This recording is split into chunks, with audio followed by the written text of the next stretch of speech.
If you or someone you know is experiencing a personal crisis or have suicidal thoughts, help is available. Contact Lifeline or Beyond Blue now on these numbers.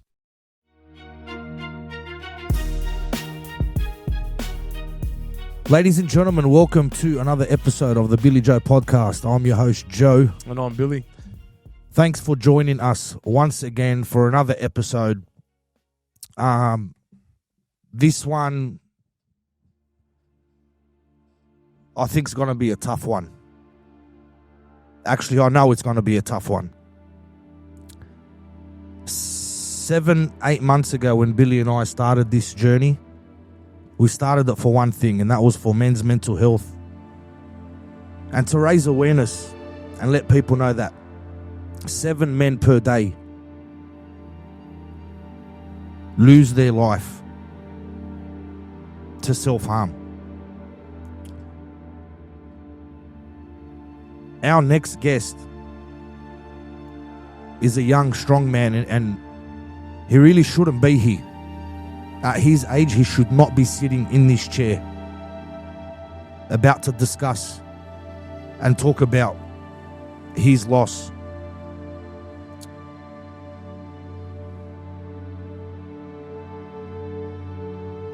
There's a name I want everyone to remember today. And I want you guys to remember it for a very long time. Johannes Logan is a name I want to echo forever. This episode is dedicated to Johannes and the Logan family. Johannes was 19 years of age when he took his own life. At 19 years of age.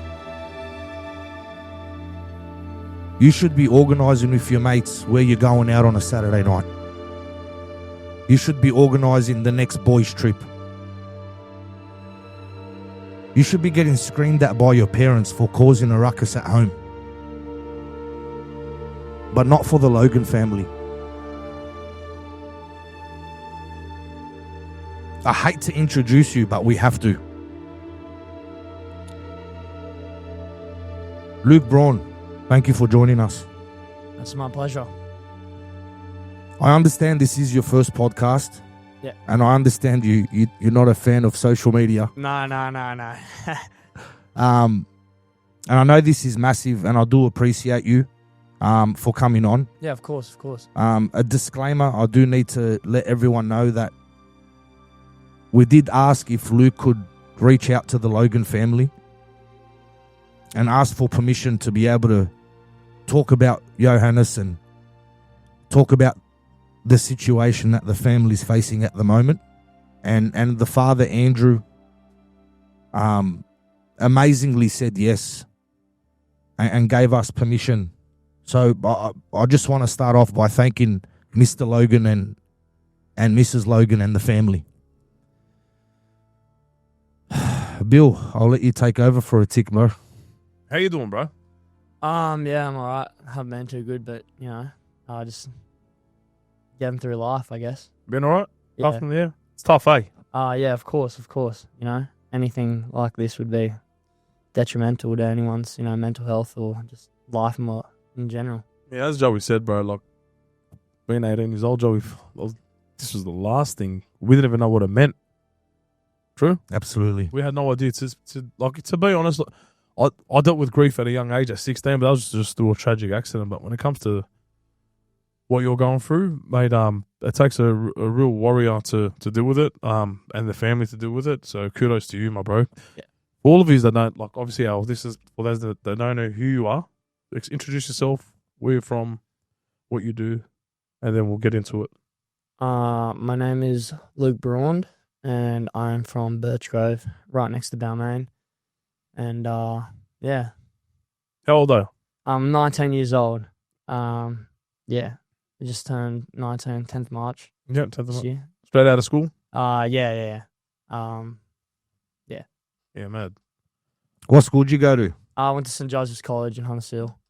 Okay. Yeah. Good footy school. Yeah, of course. All the footy boys from there. Johannes was a big footy man. Yeah. So what was your relationship with Johannes? really just mates. It started off, not the best. Year 10, I'm pretty sure he didn't like me that much. But, Yeah. We, Why is that? well, I don't know. I think I just, I tackled one of his mates, I think, and it just pissed him off a lot because, he just, You put off a good hit. yeah, exactly. Yeah. And I think it like ticked him off, and for the rest of the year, he didn't really like me. But So obviously the relationship turned. yes, of course. Yeah. Of course, So of course. when and how did you connect? I don't know. Well, I know Johannes is a really hard worker, and I think it was just through him seeing me like just work by myself Well, I really wanted to make the first 5 at Joey's, which I didn't, but it's okay. I would wake up 4 a.m. most days of the week and just I'd go to the gym before the first team came, and I would just practice by myself. And 2 other mates eventually joined me, but I just tried to get better. And Johannes knew this. And one day I got back from training. It was in the afternoon, and 2 of my other mates were just in my area. Just these are 2 mates they're always really annoying. But I love them. And they were, I don't know, they just wouldn't let me alone. I wanted to go away. And Johannes, he walks up the back stairs behind my area, and he walks past my area, and he just sees them there annoying me. He's like, oi, because he was kind of scary bloke. Yeah. When you first get to know him, he's like, get out of Brundi's area, or he kind of just threatened them, and of course they shit it. yeah, exactly. And he just dapped me up and he said, Brundi, I love you, bro. And I'm like, I really wasn't expecting that. I was in a lot of shock, actually. Yeah. Because I thought he didn't like me. So I was like, wow, okay. Anyways, 2 months down the line, it's the next term, and I'm in his dorm, and he's 2 beds away from me. And he, didn't really talk to him for like the first couple of weeks, and time moves on, and basketball trials come around, and they didn't go how I wanted them to go, and I said I was gonna quit, and one of Johannes' friends, Ashton, he walks past his area and comes and sits on my bed, and Johannes just silently follows him, and he sits down on my bed with Ashton, and he just doesn't say anything. He just listens. And, I'm saying how I want to quit. I don't want to do this anymore. I woke up 4 a.m. every day, and the same people got selected, and I didn't do well. And it's just, I was saying all this shit. It's not fair. And, I feel like Johannes, just in that moment, I realized what a down-to-earth guy he was. And the next day, I got an email, and it was just like, Rondi, don't you fucking give up. And it was like, he said every day for the next 2 weeks, he would send me like a David Goggins video or just something motivational. He would just tell me, Rondi, don't you give up. And he would just would not expect that. And then he was just, I don't know, he was just my quiet, motivator in the corner. And, from there, we just started getting closer and closer and closer. And it was, I don't know, we would just chat. He would come sit in my bed in the night, and we would just talk about life. And yeah, that's how it really all started, year 11, I'd say. That's beautiful, man. Tell us about Johannes. I hear he was over 6 foot. Yes. 103 kilos of just pure muscle. Yeah, he was a bloody unit. Huge. You would, if you were lining up with him on the footy field and you're on the opposition, you would just absolutely shit it. Yeah. You would look at him and you would go, wow, this bloke is the scariest guy I've ever seen in my life. But in reality, he was just a big teddy bear. Yeah. He was a real softie on the inside. He was, yeah, as I was saying before, he's just one of the most down-to-earth guys I've ever met in my life. And, yeah, you know, and if you ever needed to talk, he was there. And it was just, yeah. And So looking at him, he had it all. He had the physique. yeah, you'd think that. Yeah. You know, he was part of the First 15. first 15s. Yeah. Yeah. He was the first water polo too. He was, you know, probably the most jacked guy I know. He was, you know, he had so many good mates, better mates than me. Like he had just heaps of people, just this whole community around him, teachers, everyone loved him. You know, there's 2 awesome parents and siblings. You know, yeah, you would never expect. Yeah, you just wouldn't expect it. So he was actually earmarked. He was in the South Sydney Jersey flag team in the upcoming 2026 season.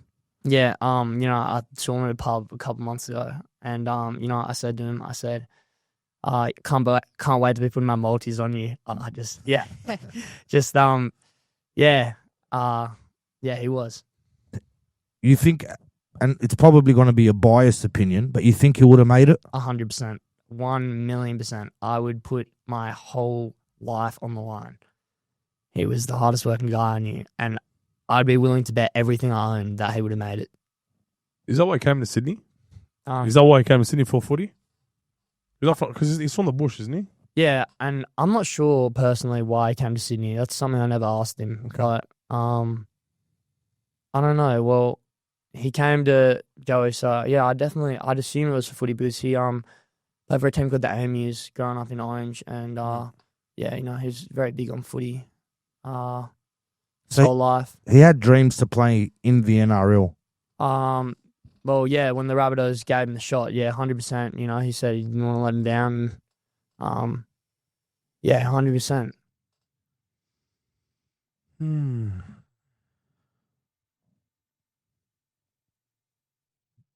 Did you see this coming? No, not in a million years would I ever think it would be Johannes. No signs. No hints. I think the very subtle hints, like, I think throughout school, I think he went to counselling. You know, he had the support there. He was, I think he was using it. Yeah, he was. But you know, just then again, like, just that doesn't really do it justice. Like,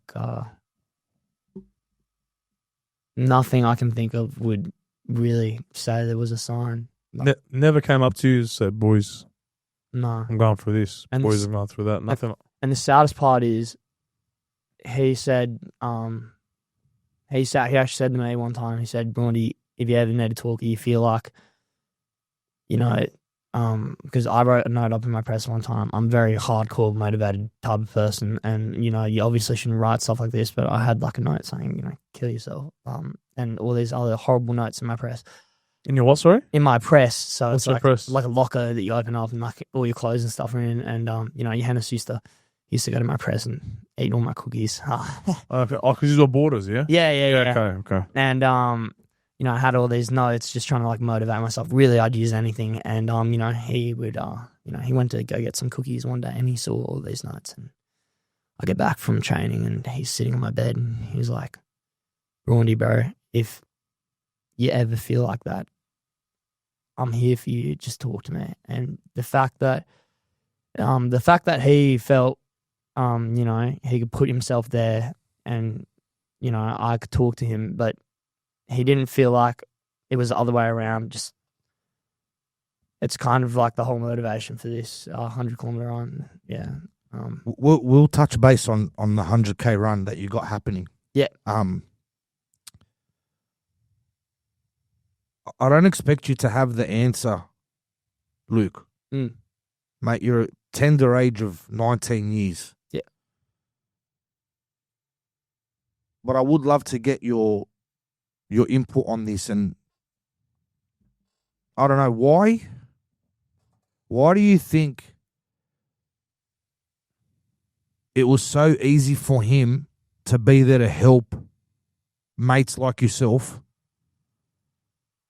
and to give you those pep talks and those motivational talks and say, right, don't you dare ever think that, and if you do, you come to me.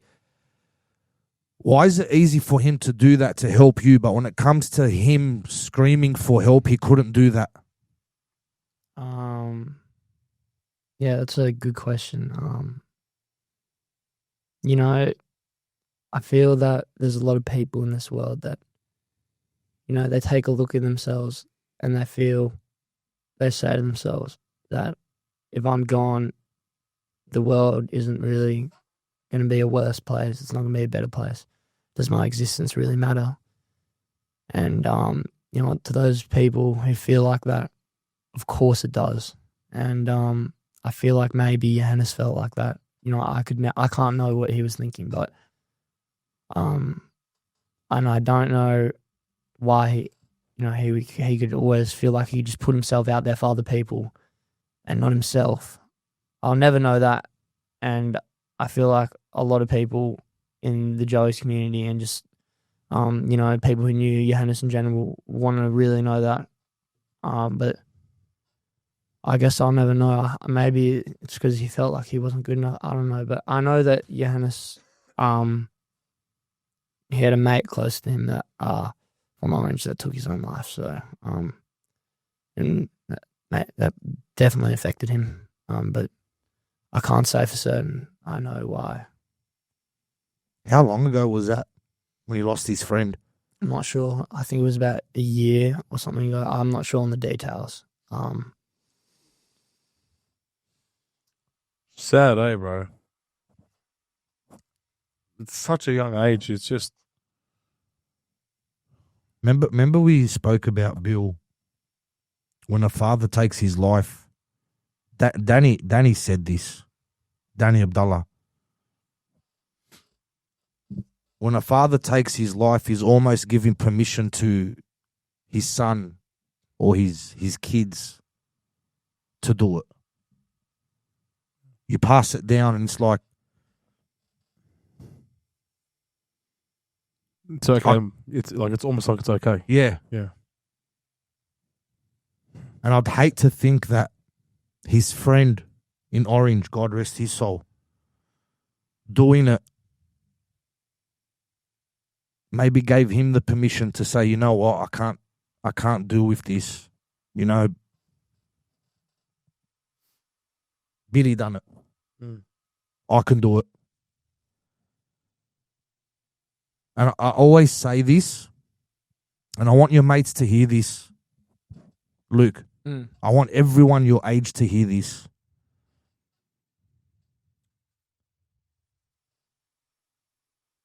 Harming yourself, committing suicide, doesn't end the pain.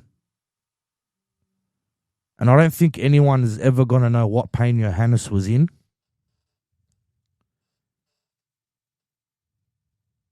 But ending your life doesn't end your pain. It only transfers it.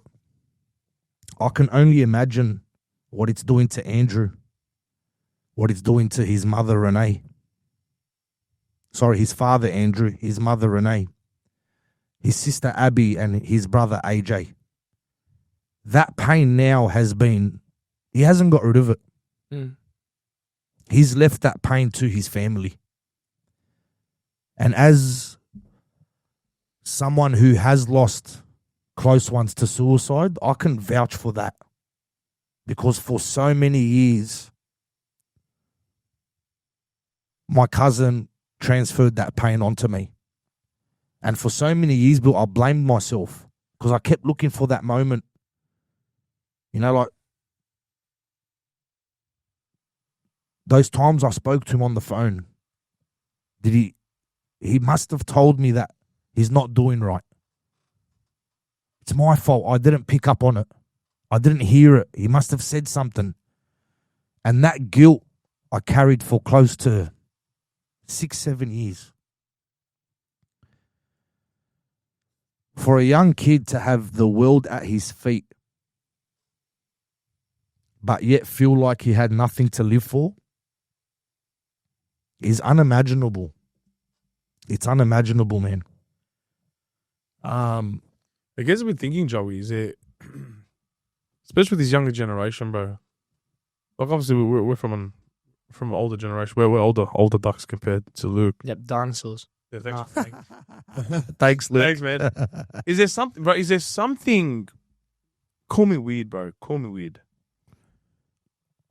Is there something you reckon the younger generation is watching, whether it's a music video or something? This is my conspiracy theory hat coming on, or something that's altering their mind, like a song or a movie or something that's probably playing with this younger next generation's mind to make them think that it's okay. You know. Yeah, I know what you're saying. You know what I'm trying to say? And 100% social media is playing a role. Yeah, I've got no doubt about that. 100%. Because everywhere this generation turns to, there's someone or something telling them this is what your life should be. This is where you should be. This is what you should be doing. This is how you should look. This is what you should be wearing. This is what you should be buying. Right? Driving. And the access that they have. Now, I remember our internet was the dial-up. You know what that is? No. Right? So we had to press connect. We'd go to our phones. Our box computer, press connect, and then you don't just get Wi-Fi straight away. It's right? So plug it into the phone, the house phone? Yeah. Yeah. Yeah, bro. Like, we had no access. Yeah. Google, we didn't know what Google was. It was just you and your lives, really. That's all it was, Luke. And you know, there was no outside influence infiltrating our homes. Yeah. Infiltrating what mum and dad were teaching us or telling us. Mm. Now, it's sad to say, but YouTube, iPhones, tablets are raising the next generation. Because what do mums and dads do when they want their kids to shut the fuck up? Take that. Take this, go over there, go upstairs. I don't want to hear your voice. We don't know what they're watching. We don't know what they're listening to. We don't know who's guiding them, who they're idolizing. This is a massive problem, going back to what you said. But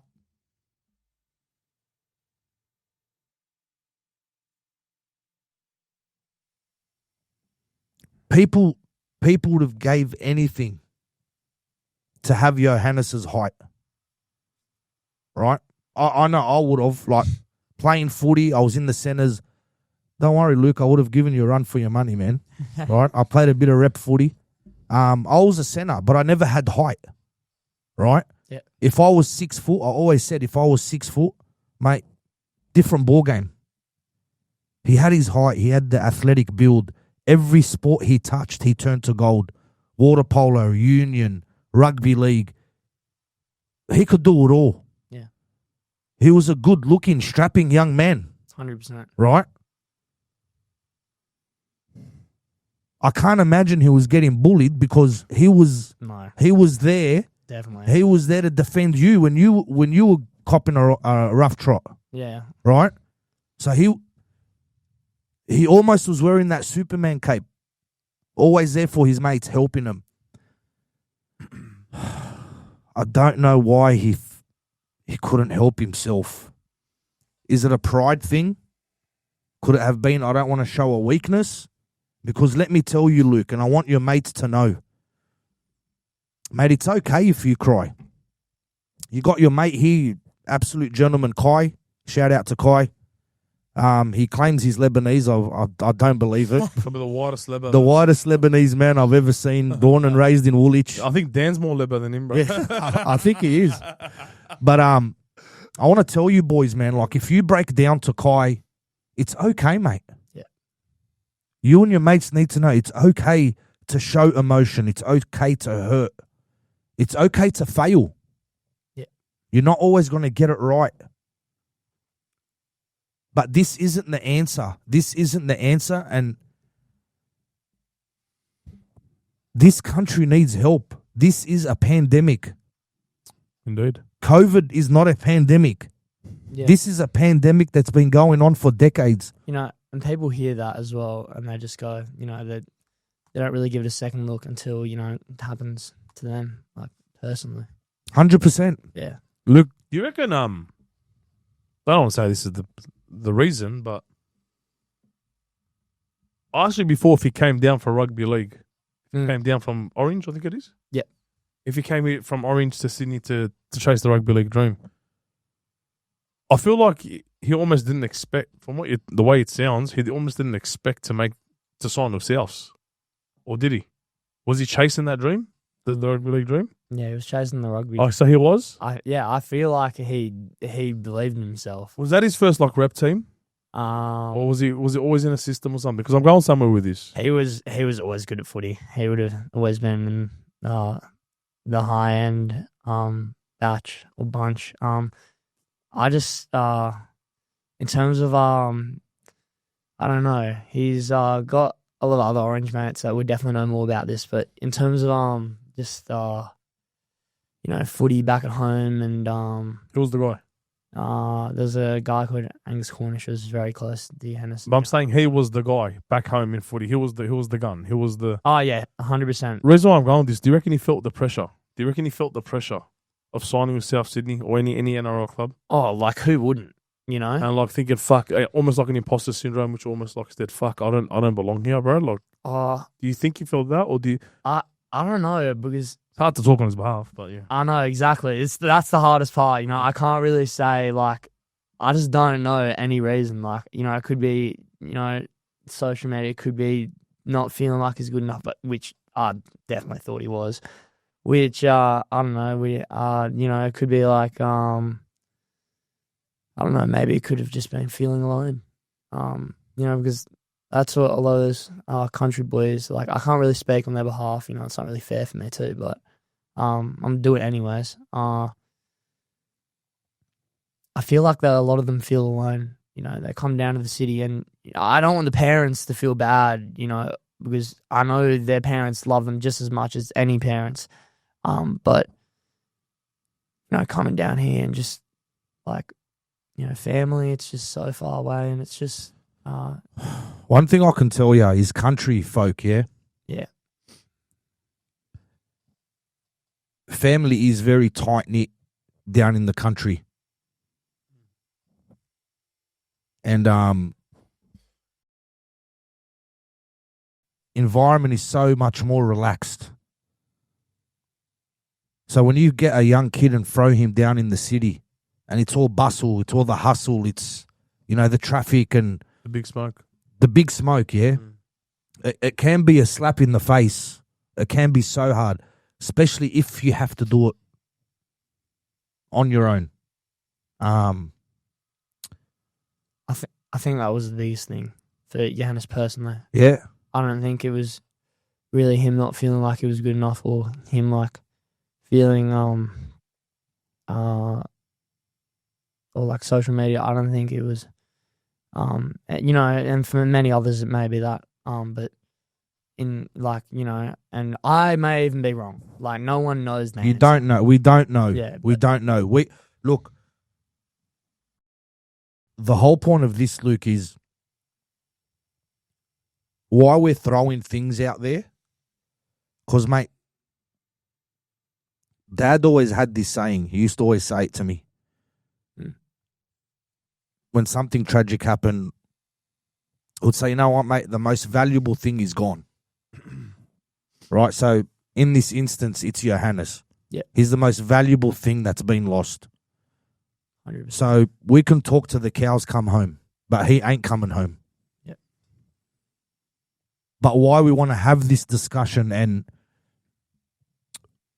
we're not trying to find the answer. Yeah. Right? But we're hoping this open discussion can hit someone and slap someone in the face, where they can feel, right, this sounds like what I'm going through. He's gone. But hopefully he's not gone in vain. Yeah? No way. If his death can save one person, then you know what? Johannes has done his job. And that's what we're hoping for here today. Yeah. Right? And we're gonna touch on what you're gonna do, Luke, and we're gonna back you. 100%.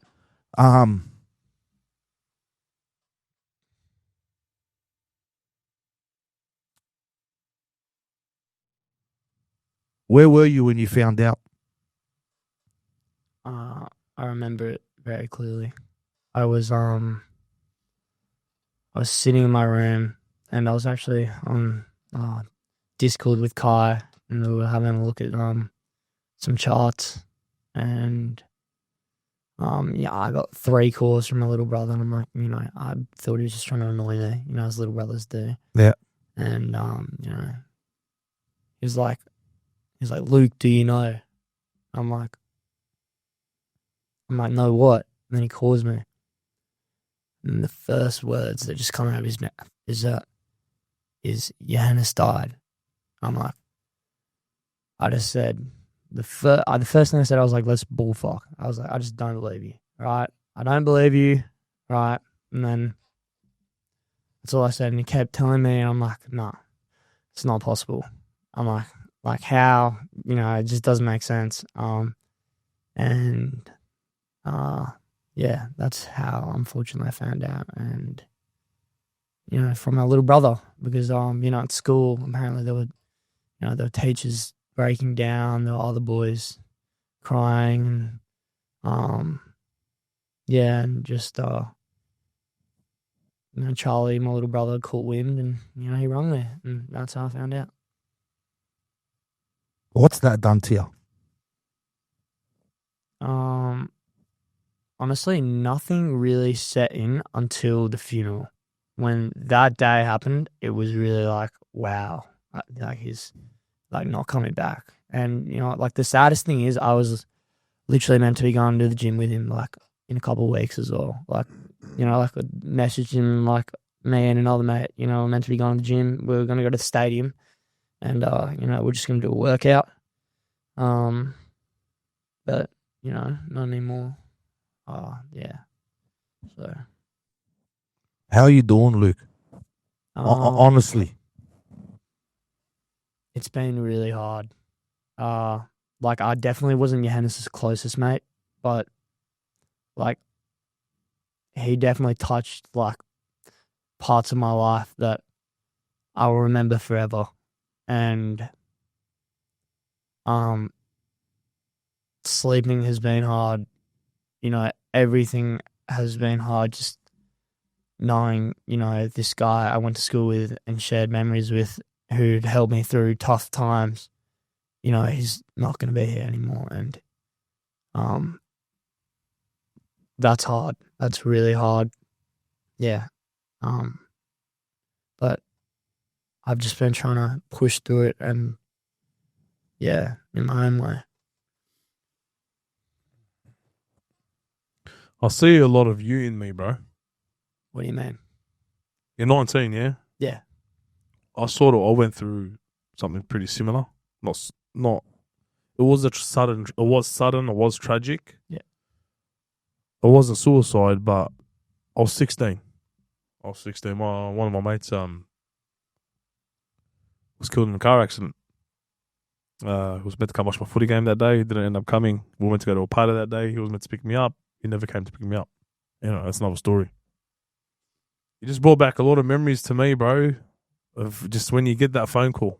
Yeah, it's just... Like, when you get that phone, bro, it's almost like you enter another world, and like you're just in so much shock and disbelief where sometimes you don't want to believe it. Like, you think it's a joke. Yeah, 100%. I didn't believe it. Mate, I feel that's how I felt, man. And just when you were explaining your story, bro, I was like, fuck, bro, it's not a pretty place to be. Yeah. But, bro, I always know, right? One thing, I don't know how religious you are. There's always Joey's touched on it as well. There's always a reason behind everything. Mm. Yeah, bro. There's always a reason. We're not here just to make him a number. Yeah. That's a number. 100%. We're here to fix things. We're here to make things. We're here to prevent this. Joey? 100%. We're here to just and shed light, bro. Absolutely. So then I saw a video that you posted up. I didn't know Johannes. I'd never heard of him. It was just another headline to many other people, right? Because they'll flick. Yeah. Oh, yeah, just another one. But obviously with what we're doing, I didn't just flick. Then I went into a deep dive. And then it really hit me. His death hit me for a 6, and I never met him in my life. And I'm just thinking, fuck, man, he's just so young. So young. What's his dad feeling? What's his mum feeling? What's his siblings feeling? Why would he do it? Why, like? And there's a lot of, and what people don't understand, and this is what I couldn't connect the dots. Because as humans, we always want to make sense of something. Yep. Right? You just can't. Yeah, you can't. Absolutely you can't. But it's our human biology where we want to find an answer for everything. If there's an issue, if there's a tragic incident, whatever it is, there has to be an answer. And I know in junior rugby league, and I once touched on this months ago. People don't know that there's a mini pandemic within the pandemic, right? And that mini pandemic is young, aspiring men that want to play in the NRL killing themselves when they either find out it's not looking too good and they can't make it, they get cut from a team, or a career-ending injury. There has been a number of young men, Bill. I was not aware of, like, other people in the NRL. Yeah. Facing. It's a big thing. It's a big thing, mate. Massive thing. Right. Massive. And we're not talking NRL stars. We're talking young blokes that you would never have heard of. Right. Okay. Right? They don't get that media attention. It's just another number. But it's definitely there. But with Johannes, it's like he had a season of flag coming up. There wasn't a rejection there. There wasn't a career-ending injury or a season-ending injury. And that's what I tried to sort of piece together, but it wasn't making sense for me. He did have a couple of problems with his shoulders. With one of his shoulders, I'm pretty sure he got surgery. And throughout school as well, like his rotator cuffs and just stuff, just one of the best. So, but I don't, like, personally, I don't think that would have affected. Yeah, that's not season ending, bro. It's not. Yeah, but that the other thing is, right, as a ex-footy player, right, and you'll know what I'm talking about, Bill, and you know what I'm talking about, Luke, because you did mention off camera a couple of massive injuries that you had. The injury is one thing. So what do we all love about rugby league, right?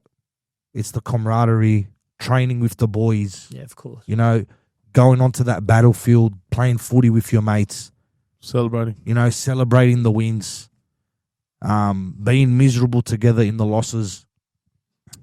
But when you get injured, right, you then enter what they call, the rehab team. That's the worst. So then you'll see all your mates training over here on the left, but because you're coming back from an injury, you're over here, whether you're on the bike, whether you with an elastic band. Getting flogged on your own. Get on your own. On your own. That is one of the biggest mentally challenging scenarios a young man can be put in. And again, we're trying to find an answer, but we never will have an answer, right? Yep, correct, 100%. So this hit me for a 6, right? And it was days where I went into a deep dive, and I was reading the same articles, whether it's news.com, whether it's 9 Wide World of Sports, whether it's Daily Mail. They're all the same articles, and I just kept jumping from one article to the next. And then Luke popped up, and he threw your video out, and he had this heartfelt message that he'd thrown out there. And I realized I put 2 and 2 together because you didn't have much followers at the time, and there was only the one video. So I figured you've put this page together to honor Johannes, right? Well, I already had an Instagram, but I just kind of just never used it. Yeah. Yeah. And, what better way, I'd had a couple, 600 or something followers. Like, what better way to, use that than to get the word out about, about something tragic that's happened and an action that needs to be taken. Okay, so on the 10th of December, you're going to be heading up a laps for Logan. Yep. Can you talk to us about that?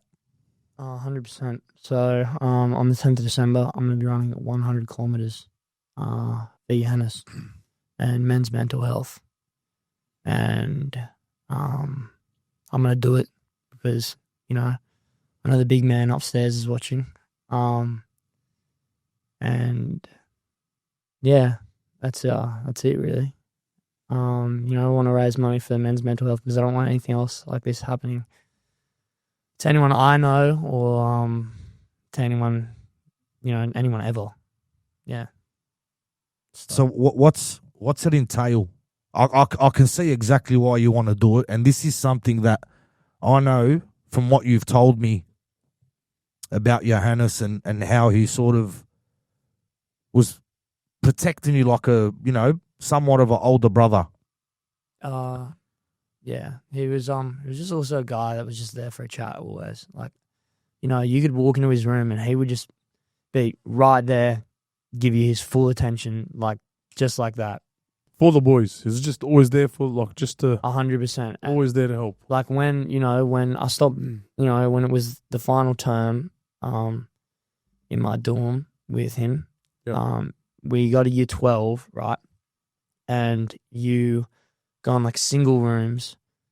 And he was like 2 floors away from me. And in like the first week, I thought that was it. I thought, yep, that's I probably won't talk to him that much anymore. But within the first week, I get this knock on my door, and of course there he is with a big goofy smile on his face, and he's just walks into my room, and we just sit down and we start chatting, and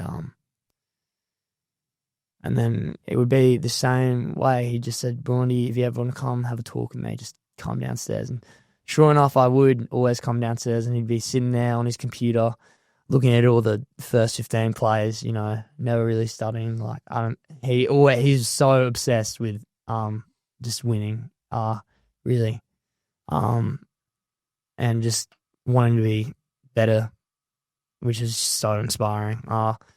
But and he would just stop doing whatever he was doing. He would just sit down in his bed, and you could just talk. And that was it, really. He was that guy who was just there for someone who, needed to chat about anything. And it didn't matter like how stupid it was either.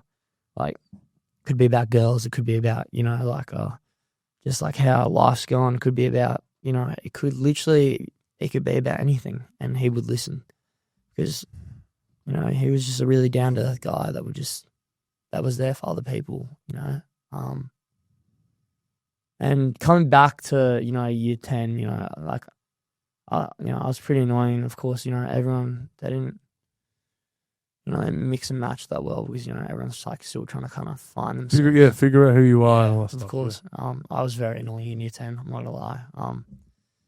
But just, I think in year 11, I kind of think he found himself. It doesn't sound like it, because he's taken his life, but he was just, I don't know. I just think he did. He was a guy who, told me the best people in life aren't the people who are the most like successful. It's not the people who are the richest. It's not the people who, it's the people that are there to help other people, and he was one of those guys. 100%, I know that for a fact, and I definitely didn't know Johannes the best. Like, there are other kids in my year who were way closer to him than me, but he was there for me when I needed him to be there, and that's why I'm gonna fucking pump this 100 kilometers out on December, because I know that he would have done the same thing. He's proud of you, bro. That's one thing I can guarantee you. I hope he is. Absolutely, he is, and he's going to be cheering you on.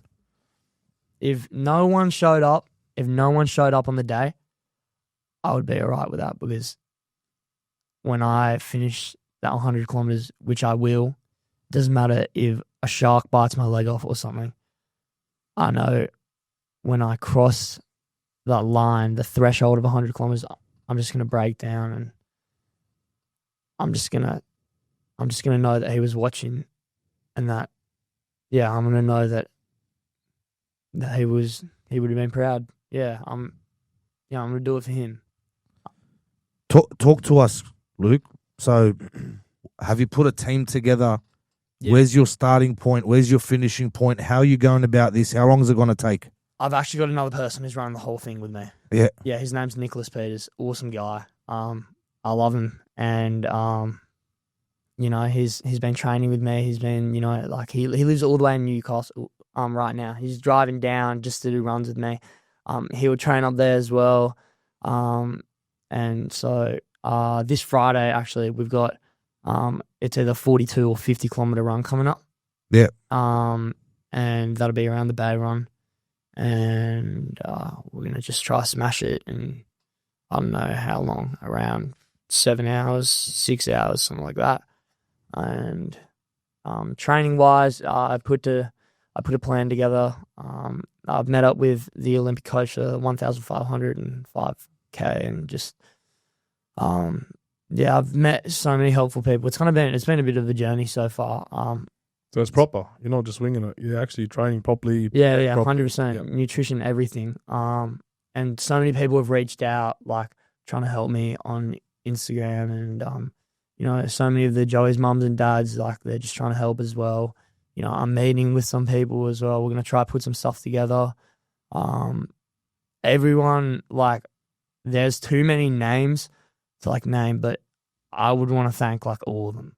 I would just so many people just helping. It's pretty inspiring. Just seeing how many people will come together just for one person. How many people kind of loved him. Yeah. That's Australia, bro. You just took the words out of my mouth. Yeah.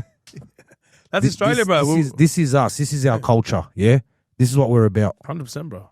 Whenever I was doing it tough, we come together. Yeah. We dig deep, come together. And the BillyJoe community is gonna dig deep as well, right? So we're gonna put Luke's bio in the description. Please head over to Luke Braund, so LukeBraund 123. Yeah. Luke Braund 123 on Instagram. And if you jump in there, there'll be a link in his Instagram bio that will take you to his Movember page. We're actually going to shotgun this episode, right? So when we shoot episodes, we're usually shooting them 3-4 weeks before we put the episode out there. But we've actually shot this episode 4 days ago. So we're under pressure there. Thanks, Dan. So we've shotgunned this episode, obviously, because the 10th of December you are running. Yeah. And we want to make sure our community has enough time to jump in there and back you. You do have a $20,000 Movember target. Of course, but I'm hoping to smash that. No, we're going to smash it. Don't worry about that. You're sitting at 13K. Don't worry, mate. I'm ringing the big boys after this. I'm going to ring my brother and his mates to dig as deep as they can to get this thing going for you. So where do you start on the 10th of December? What area? Where you starting? Where's your starting point? So I think a lot of people will be setting up in King George Park on the Bay, but I personally don't know where I'm going to start yet, but I want to start on the Balmain side near the Iron Cove Bridge, and I want to run across that bridge on the Bay to the Des Moines side, and then, where you gonna? Do you know where you're gonna end up? No. Don't? I just know I have to run 100 kilometers, 14.3 laps, and how long is the whole thing? One track, one lap. 7 kilometers. Yeah, that's right. So 7 Ks. Dan, can you rip out the calculator? Cuz done it once, thought I was Superman. So 7 Ks, Yeah, I think it's 14.3 is 100. I think I might be wrong. 14.3 laps Yeah, is 100 Ks. Dan, can you confirm that? Can you do 14.3 multiplied by 7? 100. So There we go. 14.3 laps. Yep. So you're not. It's not like from one suburb to another. So it's Around the bay. It's around the bay. So are people going to be? Okay, before I get to that, how many minutes is one lap? Well, it really depends on how fast I do it. Like, it's all about pacing. So the pace plan on the day is to run a 6:30 for like 6 minutes 30 per kilometer. For the first 20 kilometers, and then the next 60 will be 7:30 to 8 minute pace per kilometer. And then for the final 20 will be 9 to 10 minute per kilometer. And Because I got tired when he said 1 kilometer. Right. I told you I ran one lap. I thought I was Superman. Yeah. Oh, this guy's on 14. So roughly how many hours? I'm not sure. I'm hoping to finish it in 12, but I've got 14 hours to finish it. So I've got to factor in I've obviously got to have breaks, nutrition, make sure my muscles are working. Yeah. And we can come to support you. 100%. I would love you boys to come down. Yeah. And do some laps as well, both of you. I don't know about the laps, cuz, but Hey, unless we can get like an Ambo on standby. bro. I think we actually have some physios on standby as well. You got physios? I swear to God, I think we're going to have a couple. I It'll be awesome. I'll absolutely love to run a couple of Ks. Yeah, awesome. That's you, cuz, not me. Yeah. Hey, No, brother. you hold the bees for us. Cuz, but you know what? Actually, because my ankle's a bit Yeah. dodgy, that's why I probably won't do it. But we want to be there at the finish line. Yeah, of course. Yeah, we want to be there to see you do this for Johannes, and we're so proud of you, bro. Thank you. Mate, so inspiring for a 19-year-old, to stand up and say, you know what, I want to make a difference. Yeah. You know, I wasn't even man enough to do it for decades. You know, I'm 41 now, right? And like I said, I was 28 years old when I lost my cousin, and I wasn't man enough to face it. I held it in. I definitely didn't do what you're doing, bro. And that's something you need to be proud of. You need to hold your head up high, and your parents should be proud of the man they've raised, because you're a good friend. You're a good friend, Luke. I've noticed a couple of times you said, look, I wasn't close with him. I wasn't as close. You know, there's other guys closer. Yeah. Don't say that, mate. Because at the end of the day, don't take away from what you had with Johannes. Yeah. He impacted your life, as I can guarantee you impacted his. There was something in you that he saw that made him want to tell you, bro, fucking keep fighting. And you're so blessed to have had that piece of advice from an angel now. 100%. I'll never forget it. You hold that close to you for the rest of your life, yeah? What are you hoping this run does? Obviously you're doing it in memory of Johannes Logan. Yeah. But what else do you want to come out of this? I want to save lives. I want to, I know it's a big thing to say, but I want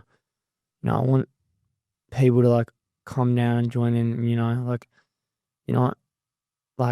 if someone doesn't feel hey, I want them to just know they can talk to someone. There is so much help out there. It's ridiculous. Those people on those helplines and all of them, they're great. They're great at what they do. They're awesome talking to people. I've talked to them before. They're awesome. There's just so much stuff out there that people can use, and some just don't use it. And we've got to make them realize that, they can use it, because there are people out there that just think, their lives aren't worth it, but just couldn't be further from the truth. Because, if Johannes gave me one chance, you know, or like just one like sign that he just wanted to like talk about like whatever was happening with him, like, and I didn't take that, I would regret it for the rest of my life. But you know, I just want people to know it's okay to tell other people that, you know, it's okay to break down and just tell them everything that's wrong. Because, you know, people that say that shit isn't like man or whatever, that's fucking bullshit. It's the most fucking brave thing you can do to open up and just say, this is me, this is what's wrong with me, and I need help. There's not a braver thing you can do in this world.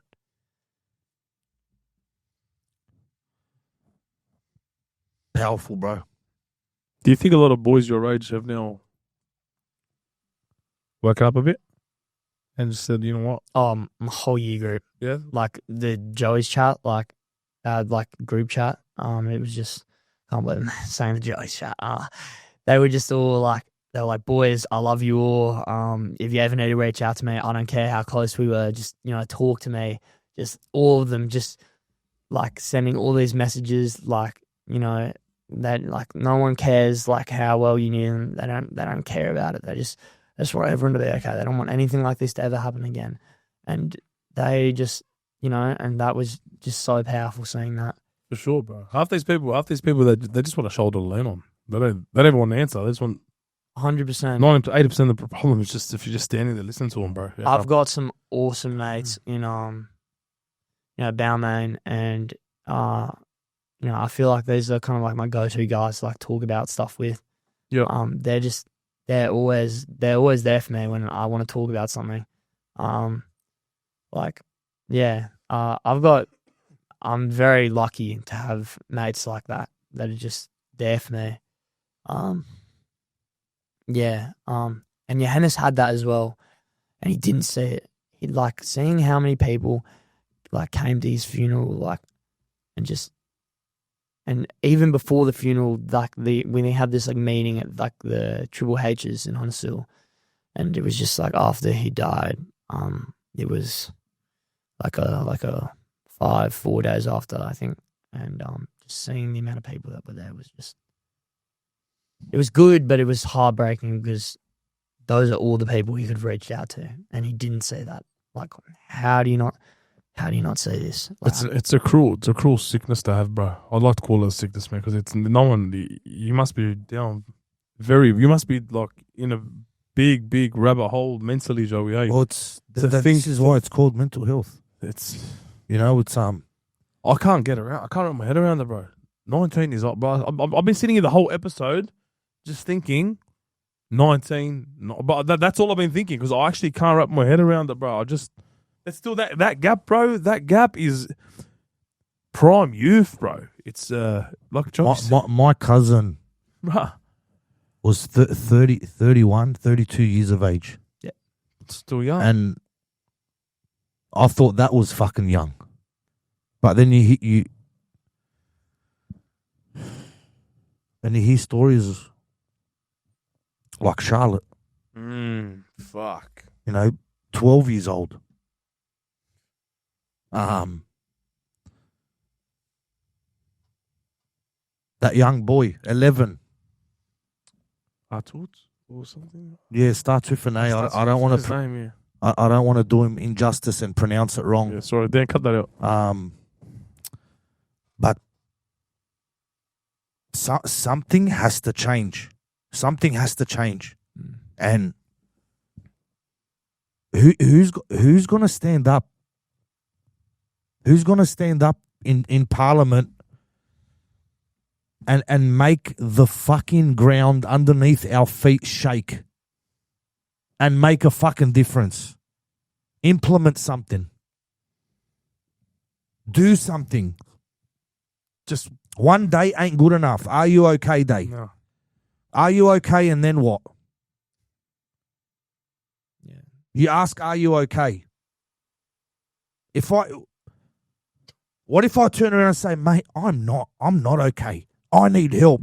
But then that other person that's just been trained to say, are you okay? And hasn't been equipped with the tools right, in what to do next. Yep. When someone says, no, I'm fucking not, what do we do then? How do we capture that person to make sure he or she doesn't harm himself? 7 men a day. I can't stress that enough. 2 women a day. 9 Aussies every day for 365 days of the year end their own life.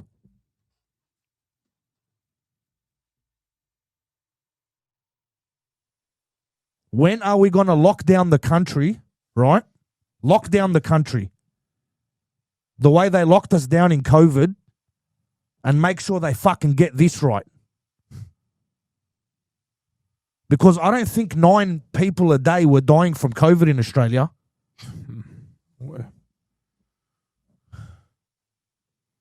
And I'm not an anti-vaxxer, Luke. I'm not here. Yeah, of course. I'm not here talking, mate. COVID is real, yeah? I copped COVID. I actually copped it, and I copped it good for 24 days straight, right? So before anyone comes at me, I'm only bringing up COVID because COVID, the fucking country got shut down. For a death of a 90-year-old man once every 3 weeks. 9 Aussies are dying every day. Yeah. Is that fucking not enough to shut the country down to say, where do we fucking go from here? What do we do? How do we fix this? How do we help? What do we do, Joey? Do you have an idea? I don't know, bro. I don't know. That's not our job. That's their job, bro. You're right. I don't know. I think a social media detox for youth is a start, bro. Look, that's a start. I think that's a start, bro. That age limit is a start, yeah. But, mate, I don't know. What do you do? Going back to your question, mate, do we shut? I don't know. Can banks survive for a year without earning interest? For 12 months, can a CEO that's earning $36 million in 1 year, can he survive if he earns $300,000? Is there relief we can give to the hard-working Aussie families?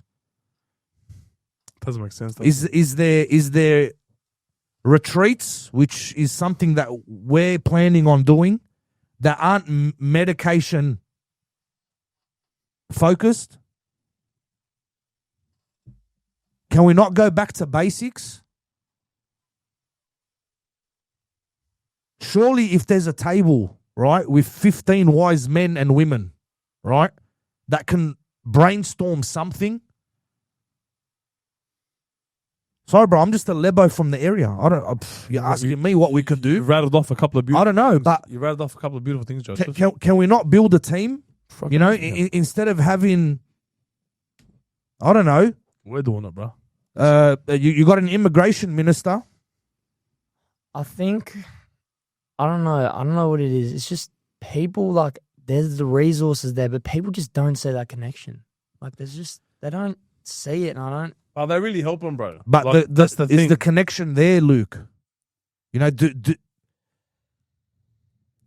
like, we're going to do it now. We're going to do it because it's something we have to do, right? Lifeline. Ring this number. And we genuinely mean it. I'm not running amok here.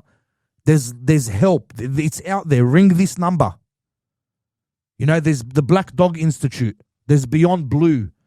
There's all these great charities doing great things. But it needs more. Yeah, I see what you're saying. It needs more. Like, okay, I'm raising funds, right? I'm going to raise funds. I'm starting a charity and we're going to raise funds. I'm going to raise $3 million. Okay, where's this $3 million going? Yeah, to what? Why? How? Where? How? Yeah. I would rather, right, see a broken man. And what is it? It's usually relationships. It's usually financial pressures. And the relationships are breaking down because of the financial pressures. Divorce rates. There's a multitude of things, but if I've got $3 million and I pick one bloke that's ready to end it because he's financially broken and he can't move and He feels like he's not a man. He's about to lose his family. And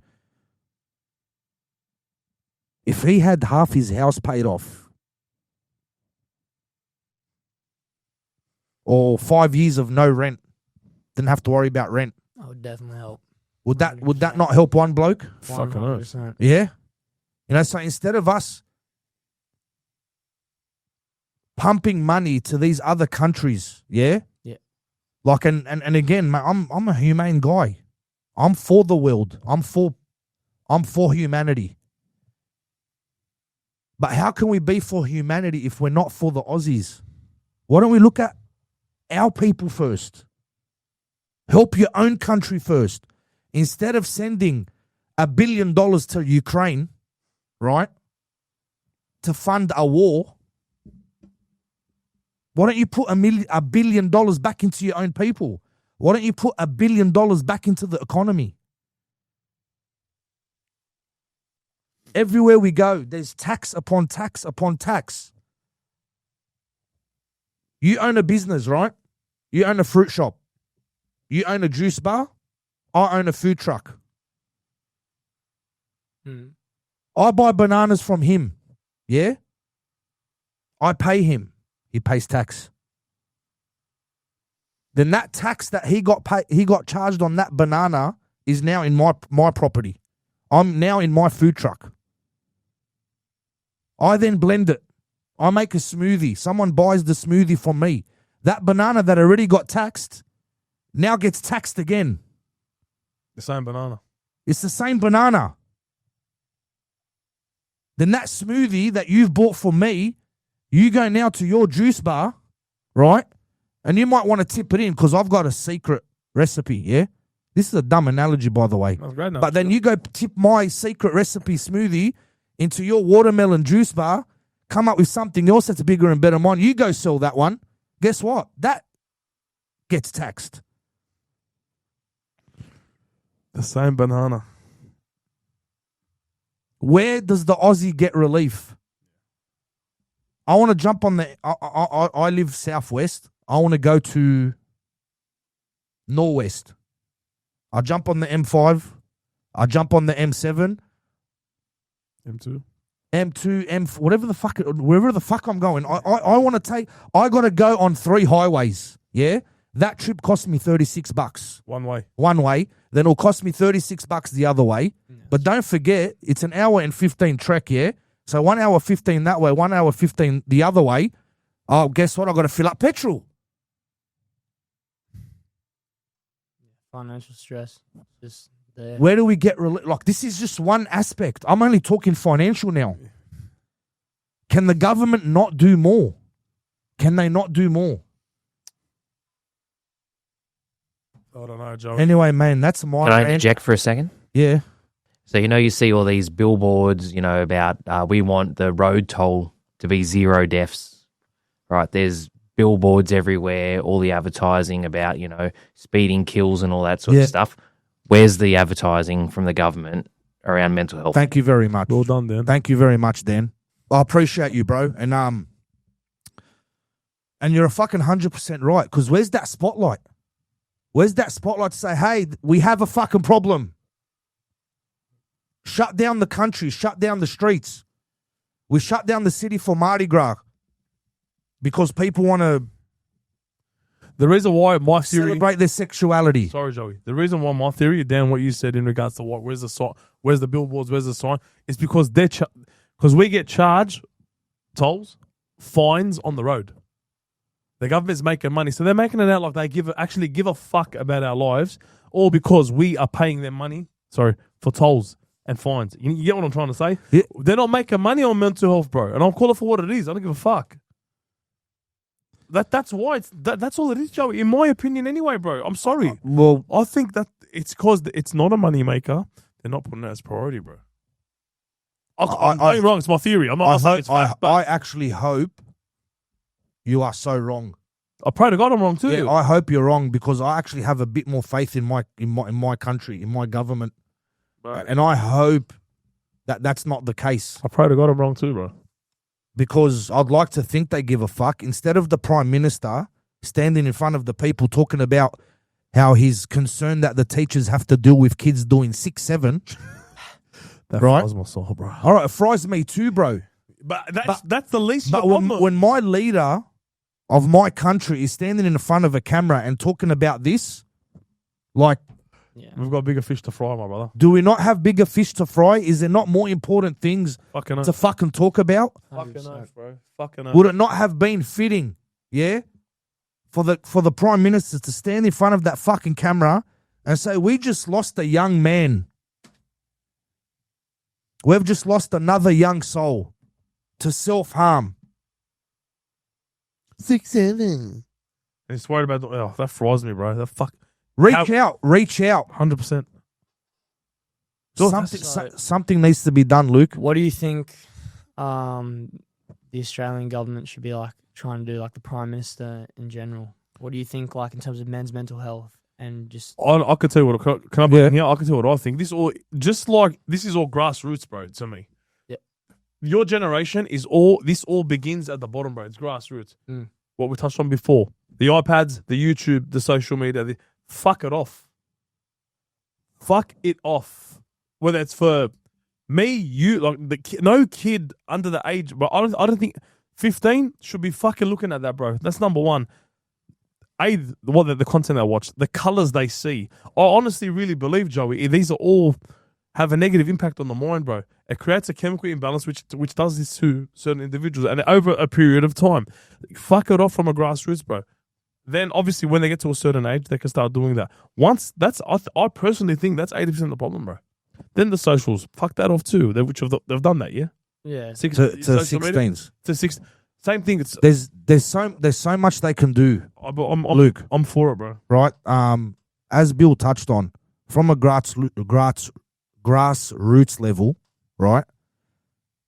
Limit the access to social media, which they're already doing, and kudos to them for doing that. But let's address our culture. You know, working hard, going to the pub, and throwing them down. No matter what we're going through, we'll just go to the pub, we'll sink 5, 6 down, and we'll all go home and everything's hunky-dory. But why don't we throw 5, 6 down and say, hey, Luke, bro, how are you doing, bro? How are you doing? Are you doing okay? Because I'm not. But guess what? That's not the manly thing to do. Buzzkill. We've got to be blokes, yeah? Why don't we start with that? Why don't we start? There's commercial campaigns that have stuck with me from the 90s, from the early 2000s. What do you mean? When there's a particular commercial, right? Like Good on you, mum. Tip Top's the one. you got that one. For example, they come with like a ringtone, right? A jingle. It's got a jingle to it. It's got a jingle. And when every time something gets said, oh, mate, remember that? You know, there was Mr. Sheen, the bold guy. Yeah.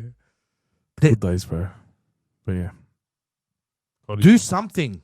Change it up. Because let me tell you, whatever's been done for the last 10 years, it ain't working. Over 3,000 Aussies die a year to suicide. Joey, you and me know a lot of people, bro. And I'm not making this an excuse, but because I could count 3. You've done it plenty of times. This is just between us.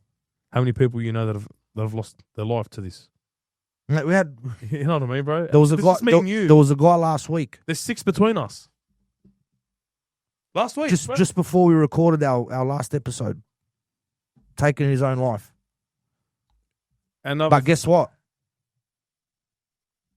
Prominent figure in the community, crack a job. Successful. We're not going to say what role he was, but a job that entails you to go to uni for 5, 6 years. Right.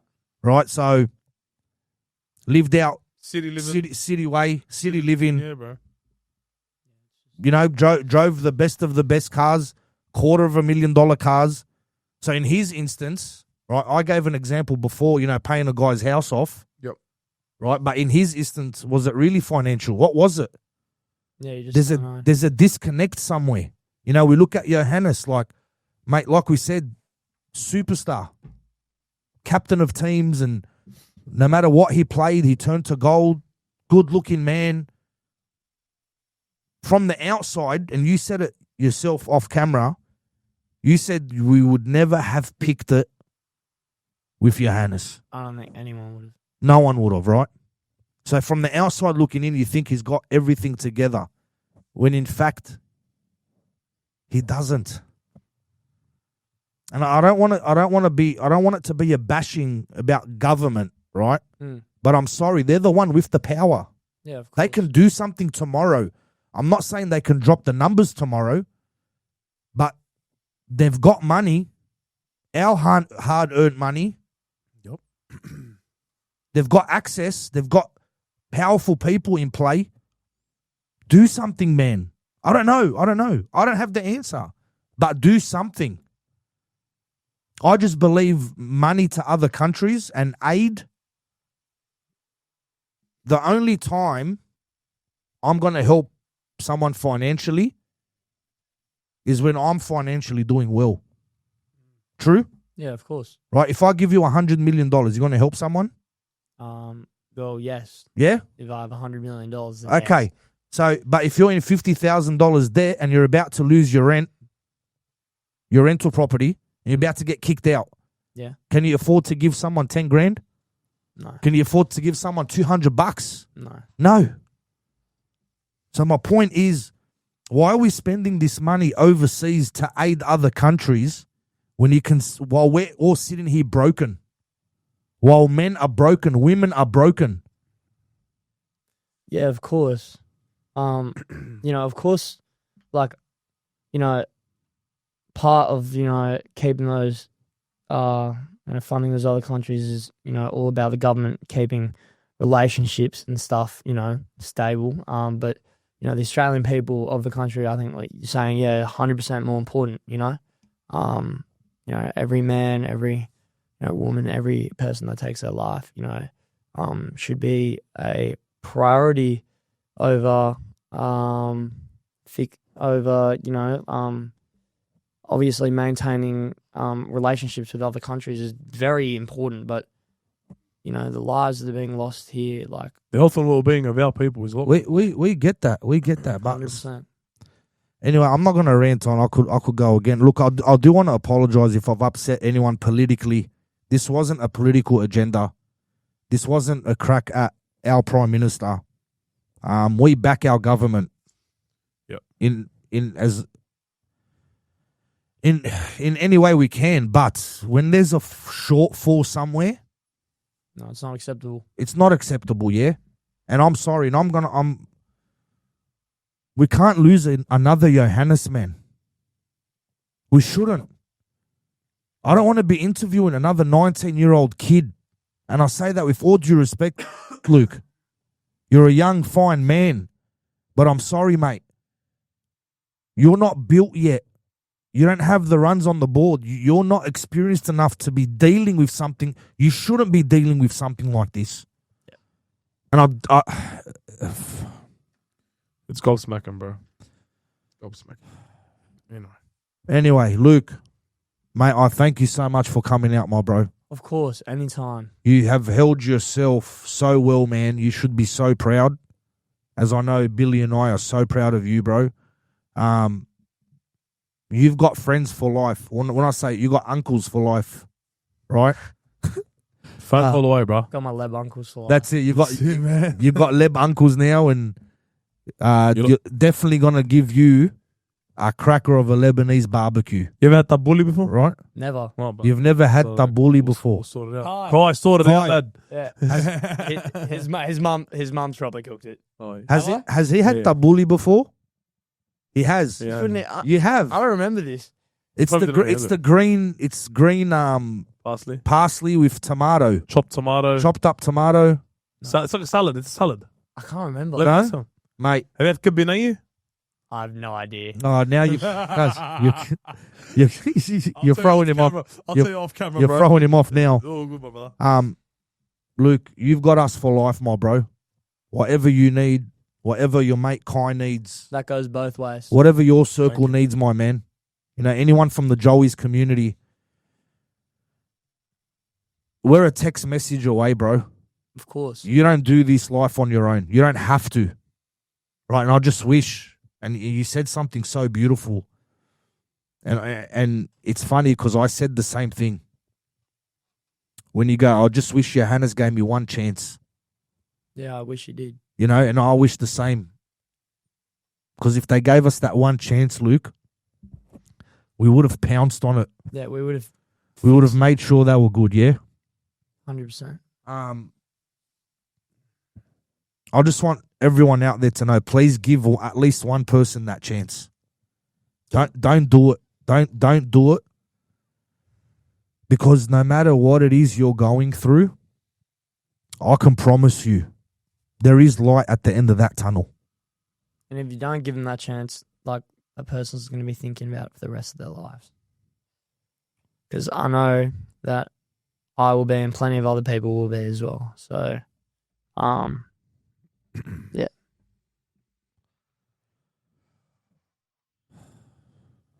Ladies and gentlemen,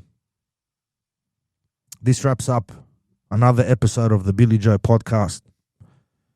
This one goes out to Johannes Logan, our brother. We hope you rest in peace, my friend. Until the next one, Billy. Joey, thanks so much for coming on, Luke. Luke. It's been a pleasure, Appreciate it, boys. brother. And yeah, like Joey said, we're one phone call away, my man. Appreciate you, bro. See you guys.